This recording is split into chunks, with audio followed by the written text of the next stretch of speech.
Bien, nous passons à l'exemple numéro 2.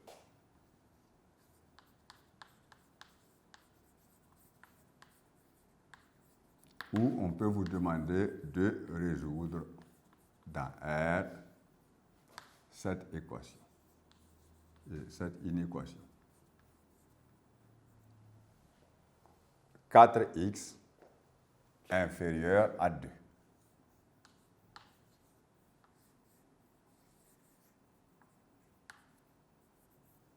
Voilà. Alors, on y va comme d'habitude. Alors, si on dit 4x est inférieur à 2, ici, la différence est nette avec le premier symbole, parce que quand on dit 4x inférieur à 2 sans dire ou égal à, ça veut dire qu'on ne doit même pas atteindre 2. 2 est un nombre qu'on ne veut pas. Alors, nous allons dire qu'on va diviser membre à membre l'inégalité par le nombre qui multiplie l'inconnu. Ce qui nous donne x inférieur à 1 demi. Quand on dit 2 quarts, la fraction n'est pas irréductible. Et à chaque fois, il faut y songer, même si on ne vous le dit pas dans un exercice ou dans un devoir. Alors, nous trouvons donc x inférieur à 1 demi. Ici, nous allons dire, en remarque que x égale à 1 demi n'est pas solution.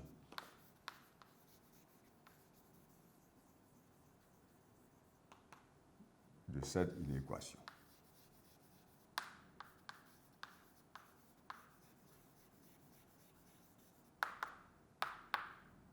C'est ce que ça veut dire. Ici, 5 demi est une solution de l'inéquation que nous avons.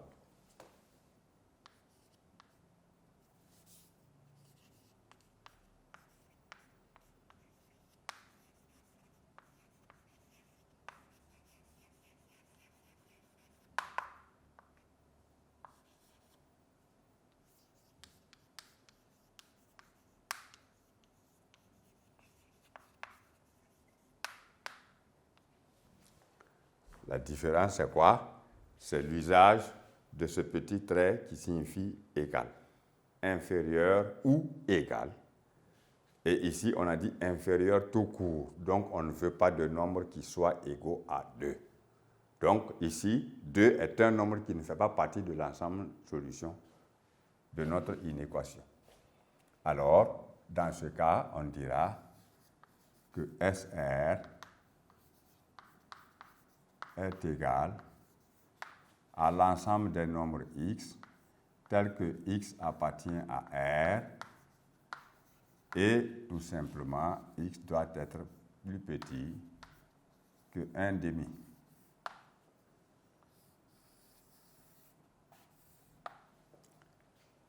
Alors, maintenant nous avons travaillé avec le symbole inférieur ou égal à. Alors, nous sommes dans le cas où on dit plus petit ou égal à. Mais on peut être dans le cas où on dit plus grand ou bien plus grand ou égal. Alors, nous allons voir en exemple 3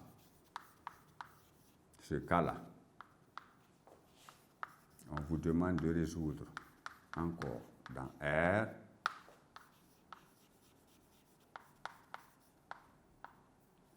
l'inéquation x plus 3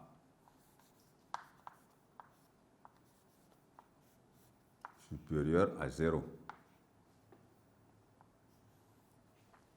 Alors, on a ceci, x plus 3 supérieur à 0 signifie que.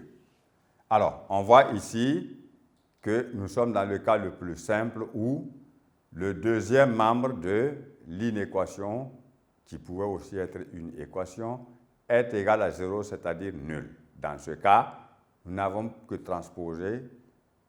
qu'à transposer plutôt le nombre réel qui est associé aux x par l'addition ou par la soustraction.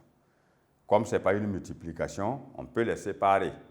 alors nous dirons que X, qui ne reçoit pas d'étrangers dans son village, reste supérieur à 0, moins 3, parce que 0 va recevoir maintenant 3. Ce qui se traduit simplement par X supérieur ou égal à moins 3.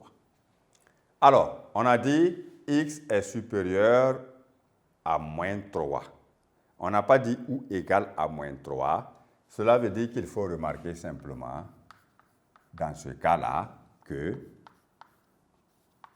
X égale par exemple à moins 3 n'est pas une solution.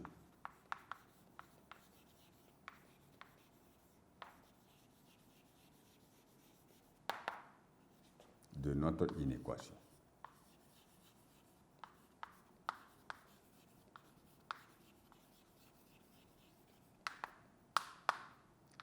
Et alors, on donne l'ensemble solution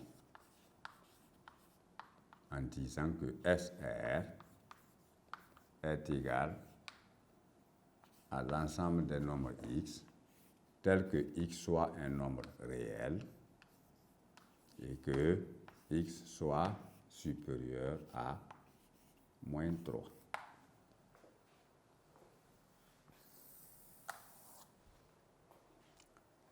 Alors, maintenant, nous allons aller avec l'exemple numéro 4.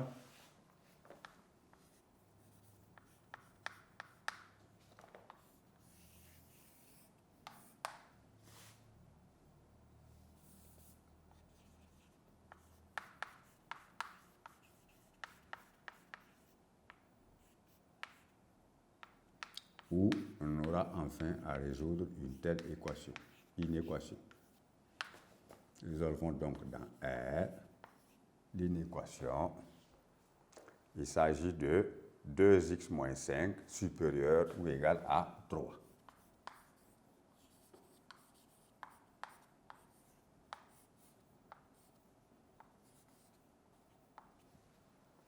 Voilà. Alors, voilà donc l'usage d'un autre symbole qui signifie quelque chose à la fin de la résolution de l'inéquation que vous avez devant vous. Alors, on a ceci. 2x moins 5 supérieur ou égal à 3 signifie que. Alors, bien entendu, l'inconnu x figure dans un seul côté de notre inégalité, donc ne reçoit aucun étranger, puisqu'il n'y en a pas ailleurs. Donc, on aura 2x supérieur ou égal. Et le nombre 3, qui est de l'autre côté de l'inégalité, recevra un étranger qui s'appelait moins 5, mais parce qu'il est passé dans un autre village, il change de signe en devenant plus 5. Alors, cela signifie que 2x est supérieur ou égal à 8. Naturellement, on veut trouver x en écrivant 2x sur 2, qui est supérieur ou égal à 8 sur 2. Soit finalement x supérieur ou égal à 4. Alors, ici, dans cette écriture, parce qu'on a dit ou égal à 4, cela signifie que 4, x égale à 4 est une solution de l'inéquation.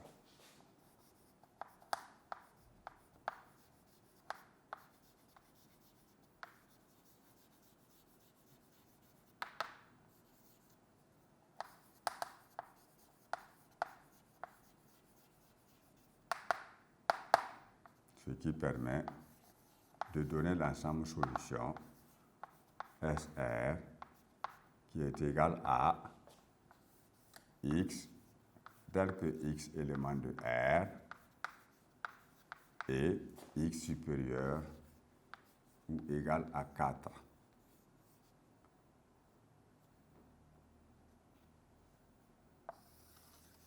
Voilà. Tous ces exemples, logiquement, doivent vous permettre à tout moment de résoudre n'importe quelle inéquation que l'on vous propose. Cependant, on peut vous amener vous-même à créer votre inéquation en vous posant un problème comme nous l'avons vu dans le cas des équations, et c'est ce que nous allons voir maintenant.